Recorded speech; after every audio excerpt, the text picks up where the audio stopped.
I need to be anywhere else in the world other than here. To celebrate, as all new Deadly 60 hits iPlayer and CBBC.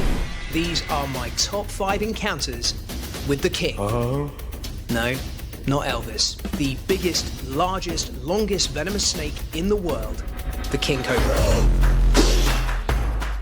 This cobra really means business. So I was working with a scientist here in the UK. We needed to milk lots and lots of king cobras. You don't go underneath and look for their little udders and do that. What you have to do is get them to bite down on a membrane and give you some of their venom. It doesn't do them any harm, but it can be used to make a medicine that can treat people who have been bitten by kings. We were scanning around the forests of Thailand to try and find wild king cobras, and my first that I ever saw was up a tree. We'd been searching for about 4 or 5 days, found nothing at all, and all of a sudden I had this fantastic snake. Definitely a male king cobra, they're the biggest by far. The only thing I could do was to go after it. So I, being kind of young and dumb, just jumped straight up the tree and grabbed it by the tail, and then it turned around and was looking towards me, ready to strike, and I found myself halfway up a tree with a highly venomous snake in my hand, one hand holding onto the tree, the other holding onto its tail, and no real idea what to do next, which is kind of the story of my early life. It's kind of surprising I'm here at all, really. Eventually, after this rather unique standoff between me and a massive snake, I kind of pulled it towards me and it dropped down, and for the first time had an unhindered view of what is the most impressive snake, bar none, in the world. A fully grown male king cobra can get to be over 5 meters in length. That's a pretty good size for a python, but for a venomous snake, it's insane. The record books show the longest as having been 5.85 meters in length, which is the length of a limousine. I mean, that is gigantic. They have the ability to hold a third of their body length off the ground like this when they're standing up. A snake of that length could stand up and look a fully grown human in the eye, tall enough to be standing right here. Pretty frightening. So this first ever king came towards me making the most extraordinary sound. Any animal, whether they've seen a snake before or not, is going to hear that sound and know it means trouble and that you should leave the snake alone. But in the king cobras, it goes one stage further. There are membranes in the back of the throat that means that hiss becomes more of a growl. You know, it hits you right in the chest. I need to be anywhere else in the world other than here. This massive snake was coming towards me over and over again, making this sound. It's already spread the hood, which in itself is a mechanism to make itself look bigger and more threatening and more intimidating. It's a warning. And every one of these strikes, they came close, but the key is, doesn't have to strike and bite and waste that precious venom on something that's too big for it to eat. I think it's fairly safe to say that a little bit of wee came out.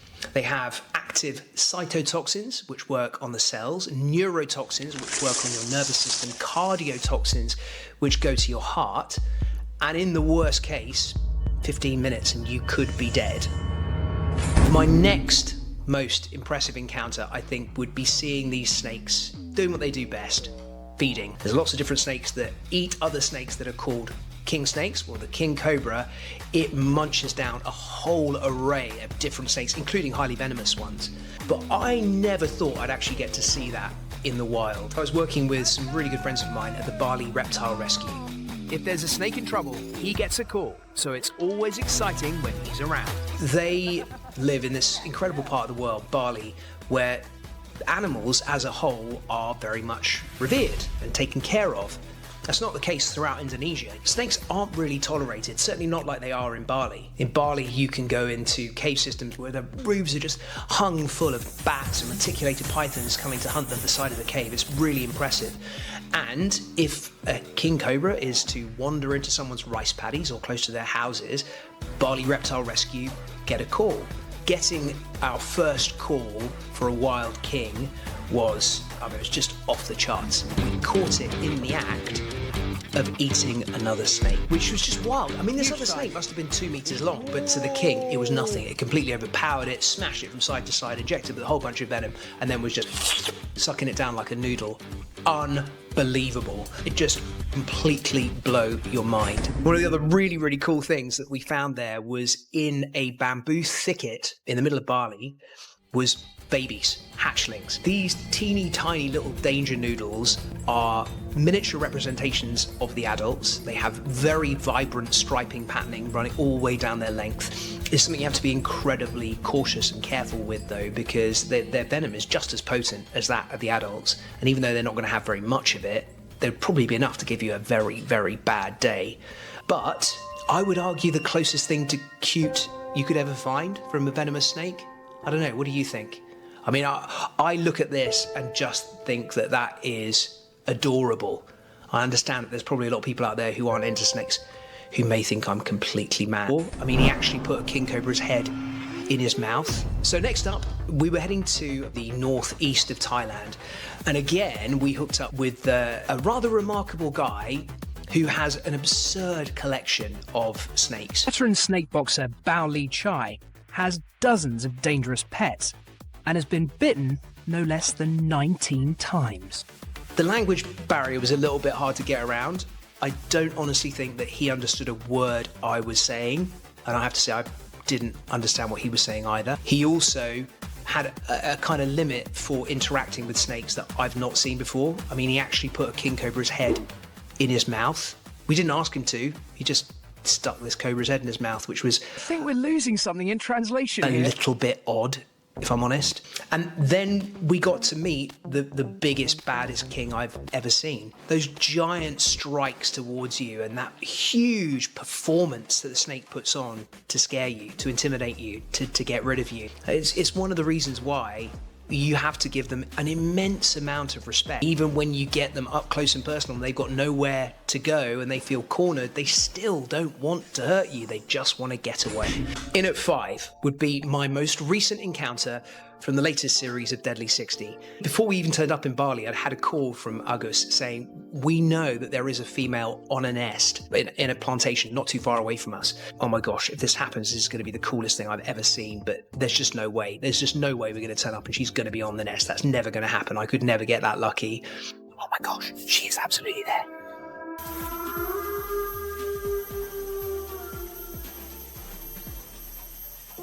My first ever sight of a king cobra on her nest. Epic. As a lover of snakes, this is mind-blowing. To me, it just fills me with wonder. We have this image of what a snake is and does, and it's not a mother protecting her young, which is exactly what I saw. A female king cobra will create a nest herself. I mean, imagine doing that without hands. And she might well get the urge to eat them. So just before they hatch, she'll leave. I think that has to be right up there in my greatest snake moments of all. It's probably not the most impressive, certainly not from an outsider's perspective, but if you are a herpetologist, if you're someone who's really into snakes, this is what it's all about.